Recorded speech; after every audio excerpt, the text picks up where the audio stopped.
He gave refuge to a stranded alien mother and child. Now the gang wants retribution. The rain hammered against the metal roof of Chen's repair shop like angry fists. Marcus Chen wiped grease from his hands and glanced at the clock. Nearly midnight. Time to close up and head upstairs to his small apartment. New Terra Colony never slept quietly. Even now, he could hear the usual sounds of the lower district through the storm. Cargo haulers rumbling past. Distant arguments in a dozen alien languages. The occasional siren. This was frontier life. Messy, loud, and sometimes dangerous. Marcus was locking the back door when he heard it. A soft whimper almost lost in the rain. He froze, listening. There it was again. Something or someone was behind his shop. He grabbed a flashlight and stepped into the alley. The beam cut through the darkness and rain. At first he saw nothing but overflowing trash containers and puddles. Then movement caught his eye. Two figures huddled against the wall, one large, one small, both soaked and shaking. "Hello," Marcus called out gently. "Do you need help?" Marcus's breath caught. She was Velothian. He recognized the distinctive features. Pale blue skin, large eyes that reflected light like a cat's, and delicate antennae that drooped with exhaustion. One of her arms was wrapped protectively around a child. The other arm hung at an odd angle, injured. "Please," she whispered in heavily accented Galactic common. "Please, we hide, they come for us." He'd seen enough suffering to know when someone genuinely needed help. "Come inside, quickly." Both wore torn clothing that had once been fine quality. Now the fabric was stained with mud and something darker. Blood. Marcus guided them through the back entrance, locking it behind them. He led them upstairs to his apartment, a modest space with a kitchenette, a couch, and a bedroom barely big enough for his bed. "Sit here," he said, gesturing to the couch. "I'll get medical supplies." The little girl's eyes were wide with fear, but also curiosity. She stared at Marcus like she'd never seen a human before. Maybe she hadn't. Marcus returned with his first aid kit, enhanced with supplies for multiple alien biologies. Frontier living taught you to be prepared. "My name is Marcus," he said softly, kneeling beside them. "I'm going to help, but first tell me what happened. Who's after you?" "They wanted my mate to transport weapons. Illegal weapons. He refused. Her voice broke. Marcus understood without her finishing. He'd heard of the Crimson Claw. Everyone in the lower district had. They were a gang that controlled the black market, trafficking everything from stolen tech to prohibited substances. They were ruthless, and they didn't forgive. "Your mate?" Marcus asked gently. "Gone," Sierra whispered. 3 days ago, we ran, been hiding. But they search everywhere. They cannot let us tell authorities what we know." Dislocated shoulder, possibly fractured. He'd seen worse during his military days. He could set it, but it would hurt. "This will be painful," he warned, "but I can fix it. Focus on her. You're safe." Everyone wants something. Everyone trades. Even kindness has price. Simple as that.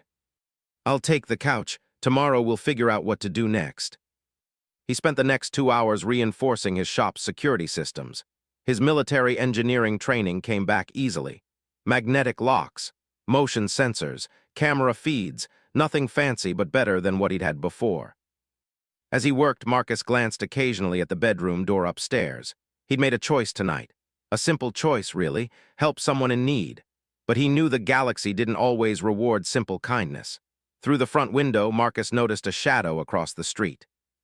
A figure watching his shop, then another. His gut tightened. They were already here. The Crimson Claw had found them. Marcus took a deep breath and continued working on his defenses. Morning would come soon enough, and with it, consequences he couldn't yet imagine. But he'd made his choice, and Marcus Chen didn't abandon people who needed him. That was just the human way. Morning light filtered through the shop windows. Marcus had barely slept. He'd spent most of the night monitoring his security cameras, watching the shadows outside. The watchers had disappeared before dawn, but he knew they'd be back. Upstairs, he heard movement. Sierra and Lyra were awake. Marcus prepared breakfast, simple food that Velothian biology could handle. When Sierra emerged with Lyra, both looked better than the night before. Clean clothes from Marcus's emergency supplies, faces washed, fear slightly diminished. "You stayed up all night," Sierra observed, noticing the dark circles under Marcus's eyes. "Someone had to keep watch," he said simply, setting plates on the small table. Lyra climbed into a chair, staring at the strange human food with curiosity. Marcus had made something like porridge sweetened with fruit. The little girl took a careful bite, then smiled, her first smile since arriving. "She likes it," Sira said softly. "Thank you, Marcus Chen." "For everything." When he went to authorities, the local officers were too afraid to act. The gang controlled too much. "So Torvak tried to expose them himself," Sira explained, her antennae drooping with sadness. "He gathered evidence, recorded conversations. He was going to send it all to the Central Colonial Authority, but they discovered his plan. Evidence that must disappear. A customer or something worse. Stay upstairs," Marcus instructed. "Keep Lyra quiet." Gray skin like stone, arms thick with muscle, and eyes that held no warmth. He wore the red armband of the Crimson Claw. "Marcus Chen," the Kragthian rumbled. "I am Vex. We need to talk. My shop doesn't open for another hour." Fear was natural. Panic was a choice. "I don't know what you're talking about," Marcus said evenly. "Please." Vex leaned forward, his weight making the floor creak. "Do not insult my intelligence. We tracked them here. We know they are upstairs. You will give them to us, and we will forget you were involved. Refuse, and you become our problem too.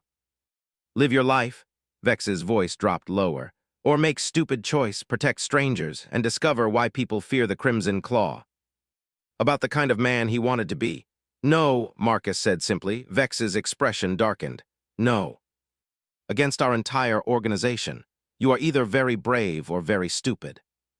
I've sent copies to 3 different Colonial Authority offices, 1 on this colony, 2 off-world. If anything happens to me, to them, or to this shop, it all goes public." Marcus had only started gathering information last night, and he hadn't sent anything to anyone yet. But he delivered the lie with absolute confidence, his voice steady and calm. Vex stared at him, trying to read if the human was telling the truth. "You are bluffing," Vex finally said, but uncertainty crept into his voice. "Try me," Marcus replied. "Test whether I'm bluffing, see what happens." This human, this small, soft creature compared to the Kragthian, was standing against the most dangerous gang in the sector. And he was doing it calmly, intelligently, without violence or threats, just stating facts. Velothian culture valued courage, but this was different. This was calculated bravery, strategic compassion. Her people had a word for it. Korvan Shah, guardian wisdom, the ability to protect without destroying oneself in the process. Lyra tugged her mother's sleeve. "Is Guardian Friend going to be okay?" she whispered in Velothian. Guardian Friend, the child had given Marcus a title, a significant one. "I think so," Sira whispered back, though her hearts pounded with worry. Downstairs, Vex straightened to his full height. "You have made enemy today, human. The Crimson Claw does not forget." Marcus waited until the Kragthian disappeared down the street before his legs started shaking. He grabbed the counter for support, breathing hard.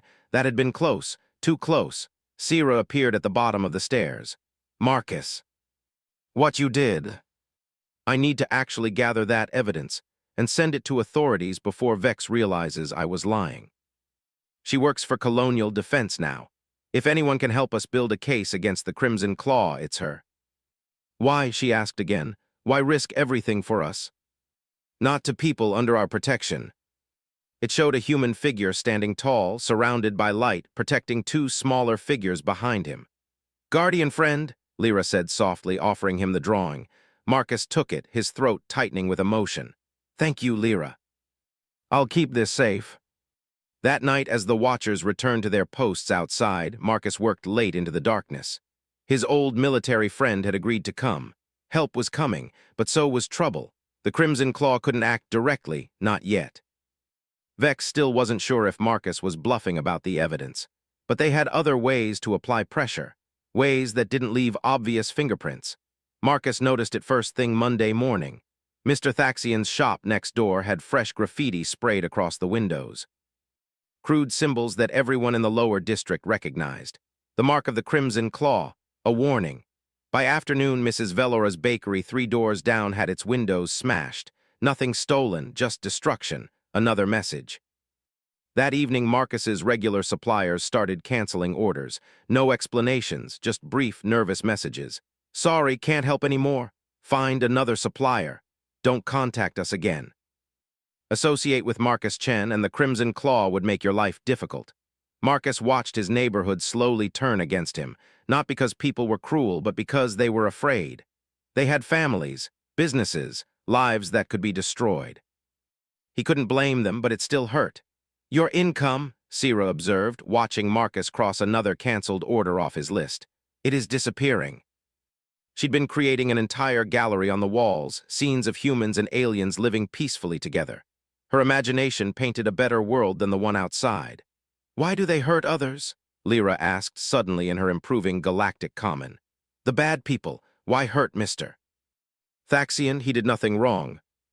But fair and real are sometimes different things." Sarah was a tall woman with sharp eyes that missed nothing. She'd served with Marcus in the Colonial Defense Force, back when they were both younger and more idealistic. Now she worked in the Investigation Division. "Marcus Chen," she said, embracing him briefly. "Still finding trouble, I see. Officially, it's listed as an accident. But here's the problem: believing and proving are different things. Evidence vanished. Local law enforcement is either too afraid or too corrupt to act. Your friend here has something we've never had before: direct witnesses and someone crazy enough to protect them. If we can build a solid case, the Central Colonial Authority will act. But it takes time. We need to document everything. Money trails, witness statements, physical evidence. It has to be airtight." A message from an unknown source. He opened it and felt his blood run cold. It was a photo of his shop taken from across the street, and a simple message: 72 hours, last chance, give them up or burn. "They're getting impatient. We are bringing danger to you, to this community. Not to people under our protection. You sacrifice so much for strangers. Why?" She held up her latest drawing, Marcus standing between her family and dark shadows, his arms spread wide in protection. At the bottom, she'd written in careful letters, "Guardian friend is brave." Trusted him, he couldn't let her down. Sarah watched the exchange and made a decision. "Officially, I can't help you. The investigation isn't complete. I can't provide colonial defense protection without authorization."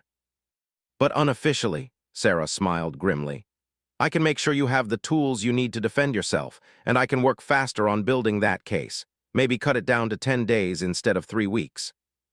We have 72 hours. They reinforced the shop's security systems, using spare parts and Marcus's considerable skill. Magnetic locks, sonic disruptors, flash barriers, nothing lethal. Marcus refused to kill, but enough to slow down attackers. Sierra helped where she could, her technical knowledge surprising both humans. Velothians were naturally good with energy systems. Even Lyra contributed, organizing tools and cables with careful precision.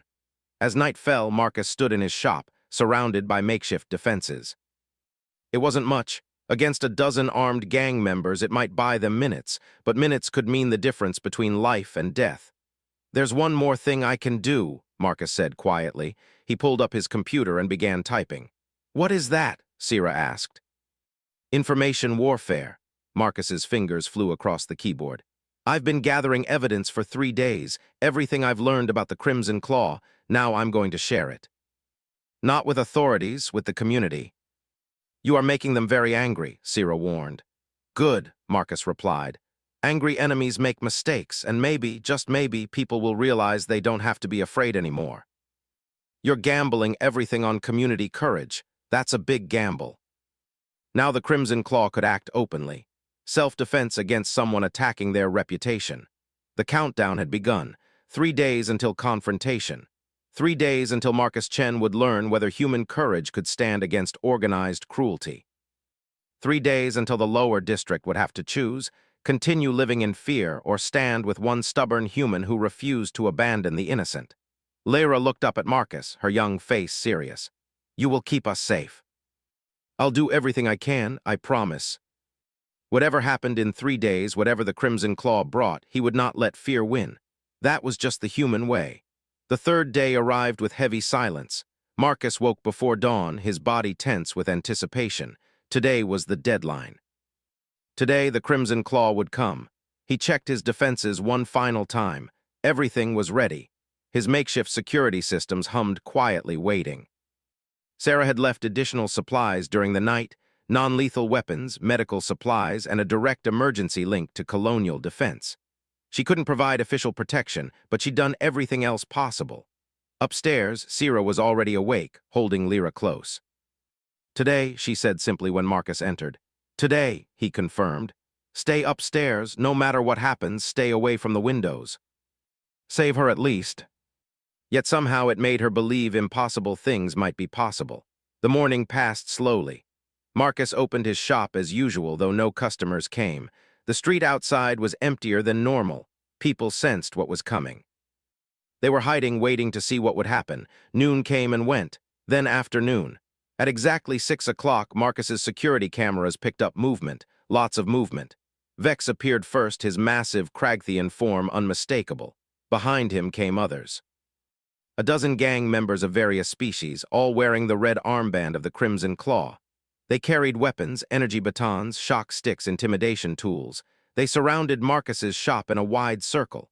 The street emptied completely, doors locked, windows shuttered. The entire district held its breath. Marcus activated his defenses and stepped outside to face them. He left the door open behind him, a clear path back inside if needed. "Vex," Marcus said calmly, "you're right on time. Even facing death, you make jokes. Then you die with them." Vex gestured, and his gang members moved closer, tightening the circle. Marcus felt fear spike in his chest, but he didn't move. "Here's what I don't understand, Vex. You run this district through fear. Everyone's terrified of you. But have you ever asked yourself why it takes a dozen armed thugs to threaten one unarmed human? It only works while people are too afraid to resist." Flash barriers hummed to life around the building's perimeter. "Come and get them," Marcus said quietly. Vex roared and charged. Marcus dove back toward his shop, hitting a button on his wrist device. Sonic disruptors screamed to life, their high-frequency sound painful to most species. Several gang members stumbled, covering their ears. But Vex kept coming, his Kragthian biology resistant to sonic weapons. Marcus rolled aside as Vex crashed into the shop's front wall. The building shook but held. Marcus's military engineering had reinforced the structure well.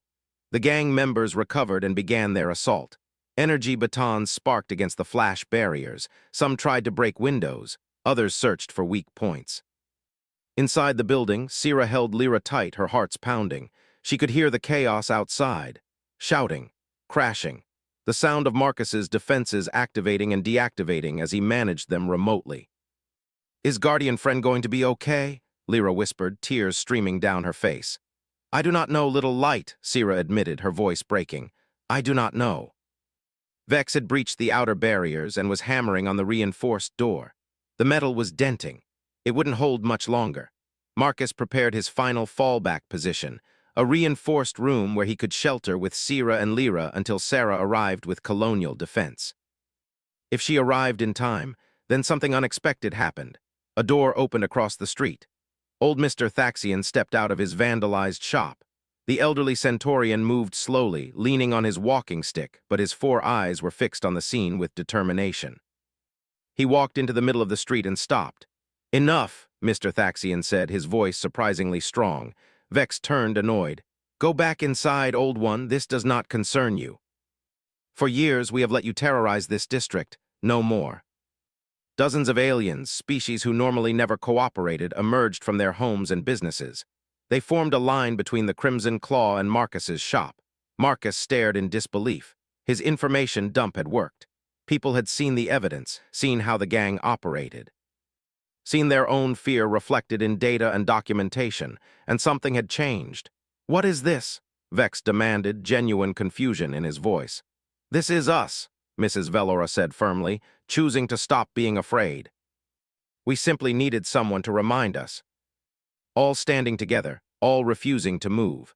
For the first time in years, the mighty Vex looked uncertain. Marcus's communicator buzzed. Sarah's voice crackled through. "Marcus, Colonial Defense is 2 minutes out. I have arrest warrants for the entire Crimson Claw leadership. Your evidence was enough. Hold them there." For a moment, Marcus thought the Kragthian would attack anyway. Violence was what he knew, what he trusted. But then Vex saw the crowd, really saw them. Dozens of witnesses, recording devices, and behind them, in windows and doorways, hundreds more watching. His power had always been built on fear and secrecy. Both were gone now. "This is not over," Vex snarled. "Yeah, it is," Marcus replied calmly. The sound of approaching sirens filled the air. Colonial defense vehicles appeared at both ends of the street, lights flashing. Several gang members broke and ran. Others dropped their weapons. Vex stood frozen, his empire crumbling around him in real time. Sarah emerged from the lead vehicle in full uniform, a squad of armed officers behind her.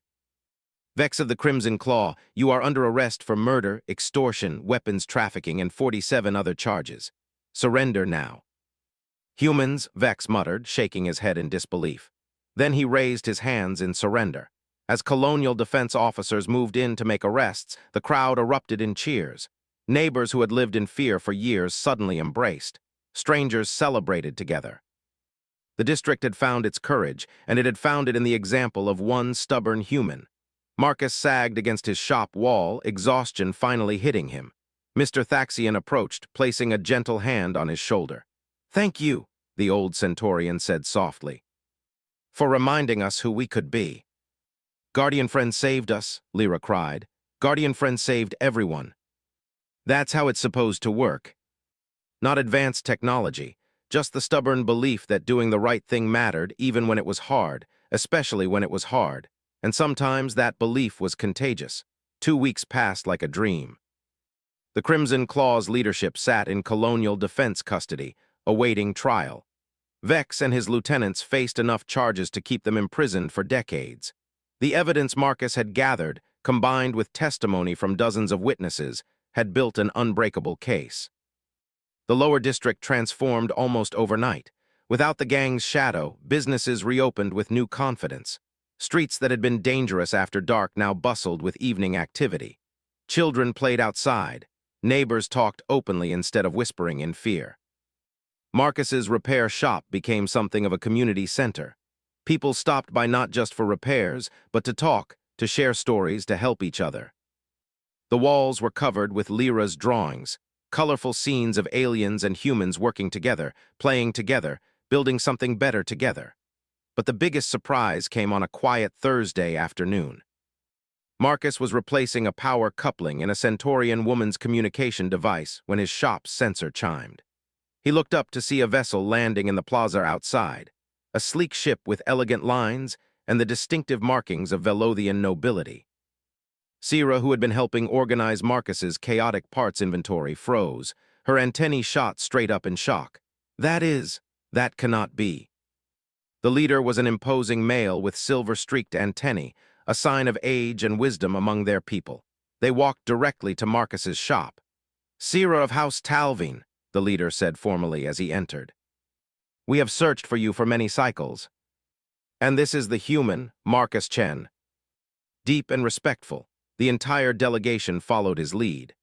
"Marcus Chen," Kavresh said, "on behalf of the Velothian Council, I offer gratitude that words cannot properly express. Sierra is not merely a citizen of our world, she is cousin to the ruling triad. Her daughter Lyra carries royal bloodline." Without hesitation, a human with no connection to our people stood against criminals to shelter Velothian refugees. A human inspired an entire community to find courage. "The Council wishes to honor you formally. We offer you the title of Korvanreth, Guardian of the Noble Heart. It has been given to only 17 beings in our entire history, none of them human." "I just did what was right." Official hero. Sarah arrived then, still in her colonial defense uniform. She'd been coordinating witness protection for others who'd testified against the Crimson Claw. "Marcus, there's someone on comms for you from—" She stopped, seeing the Velothian delegation. "Oh." Official visit. They'd sent ambassadors to other colonies, studying human concepts of community protection and collective courage. But more than that, the story had spread, across the colony, across the sector. The tale of a human who stood against a gang to protect alien refugees had become legend. Elder Kavresh shared messages from dozens of worlds, all asking to learn more about human ethics, human community building, human approaches to justice. "Your species puzzles the galaxy," Kavresh explained. "You have no unique biological advantages. Your technology is good but not exceptional. Your lifespans are brief.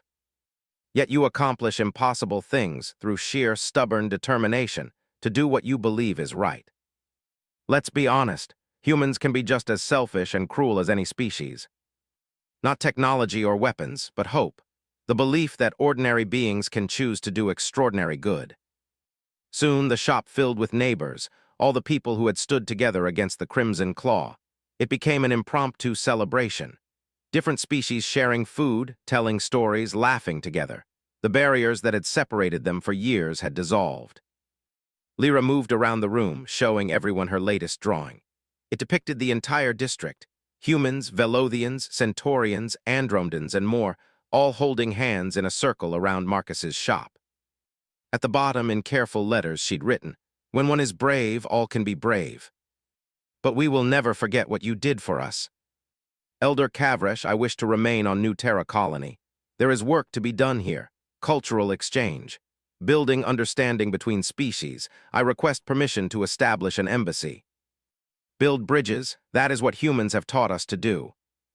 It became a place where species could learn about each other, share traditions, and find common ground. Sarah offered Marcus a position as consultant for colonial defense, teaching community-building strategies to peacekeeping forces across the sector. Marcus accepted, but only part-time. He still had a repair shop to run. The lower district flourished. Crime dropped. Businesses thrived. The community watch that had formed during the crisis became permanent, with members from every species working together. One evening, 6 months after everything had changed, Marcus sat on his shop's front step. The plaza was busy with evening activity. Children of multiple species played together. Adults chatted across cultural lines that had once seemed impossible to cross. Lyra ran up, her latest drawing in hand. She'd become quite skilled, her art now displayed in the cultural center. "Guardian friend, look, I drew the night everyone stood together." It showed dozens of figures forming a wall of protection, their faces determined but kind. In the center stood a human, smaller than many of the others, but standing firm. "It's beautiful, Lyra. You taught us that being brave is not about being strong or having weapons. It is about choosing to do right thing even when scared." As the stars emerged overhead, Marcus reflected on the strange turn his life had taken. He'd only done what seemed natural, helped people in trouble. But somehow, that simple act had rippled outward, touching lives he'd never met, inspiring courage in places he'd never seen. Sira joined them on the step, sitting beside Marcus. "The Velothian Council wants you to visit our homeworld. They wish to formally present your title. The galaxy is watching you, Marcus Chen, watching and learning. That the most important thing we can do is stand up for those who can't stand up for themselves." "I guess it is." And in a small repair shop, a human who had simply refused to abandon those in need became a symbol of what all beings, regardless of species, could choose to be. Brave, compassionate, unwavering in the face of wrong, just human. And that, the galaxy was learning, was more than enough.